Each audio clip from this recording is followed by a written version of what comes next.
Hello மக்களே, இன்றைக்கி வீடியோவில் என்ன பார்க்க போகிறோம்னா எக் புருஜி தான் பார்க்க போகிறோம். அது எப்படி செய்யுதுன்னு பார்த்துக்கலாம் வாங்க. 2 ஸ்பூனு எண்ணெய் ஊற்றிக்கலாம்.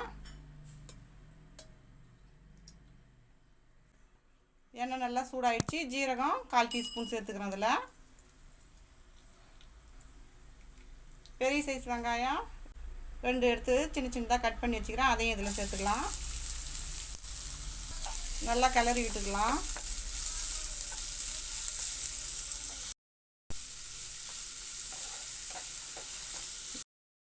இது வந்து நம்ம சாம்பார் சாதத்துக்கு, ரசத்துக்கு, இதெல்லாம் சப்பாத்திக்கு இதெல்லாம் சாப்பிட்டோம்னா சூப்பராக இருக்கும்.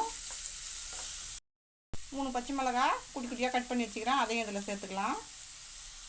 இதையும் சேர்த்து நல்லா வதக்கிக்கலாம்.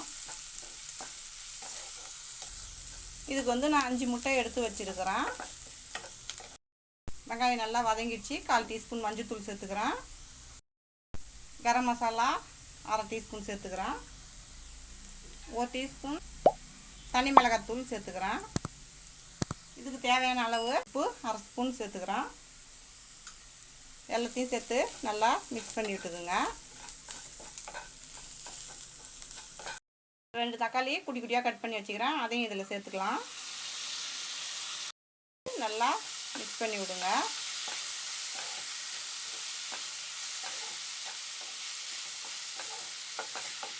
நல்லா பார்க்கவே நல்லா கலர்ஃபுல்லாக இருக்குது.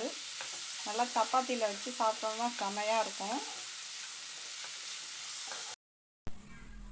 முட்டையை இப்போ உடச்சி ஊற்றிக்கலாம். நம்ம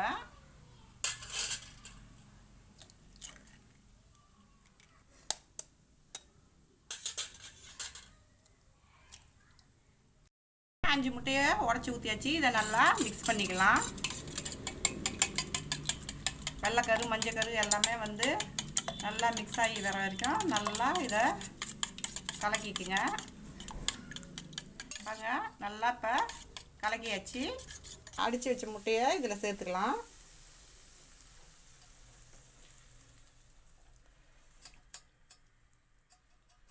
நல்லா கட்டி இல்லாமல் கிளறி விட்டுக்குங்க.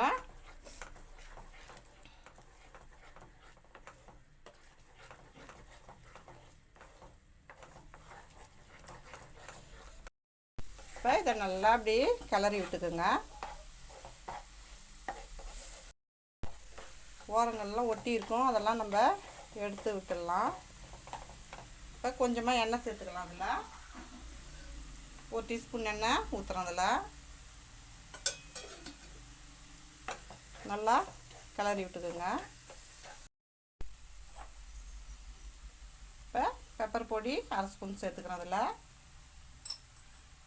இதையும் சேர்த்து நல்லா மிக்ஸ் பண்ணி விட்டுக்கலாம். கருவேப்பிலை கொத்தமல்லி இதில் சேர்த்துக்கலாம். நல்லா மிக்ஸ் பண்ணிக்கோங்க. என்னுடைய எக் புருஜி சூப்பராக ரெடி ஆகிடுச்சு. பாருங்கள், நல்லா வந்து சப்பாத்தியோட ரோல் பண்ணி சாப்பிட்டா செம்மையாக இருக்கும். பிளேட்டுக்கு மாற்றிக்கிறேன் நான். நம்மளுடைய எக் புருஜி சூப்பராக ரெடி ஆகிடுச்சு. இந்த வீடியோ பிடிச்சிருந்ததுனா லைக் பண்ணுங்கள், ஷேர் பண்ணுங்கள், கமெண்ட் பண்ணுங்கள். மறக்காமல் நம்ம சேனலை சப்ஸ்கிரைப் பண்ணிவிட்டு பக்கத்தில் இருக்க பெல் ஐக்கான் கிளிக் பண்ணி ஆல்னு கொடுத்துருங்க. தேங்க்ஸ் ஃபார் வாட்சிங்.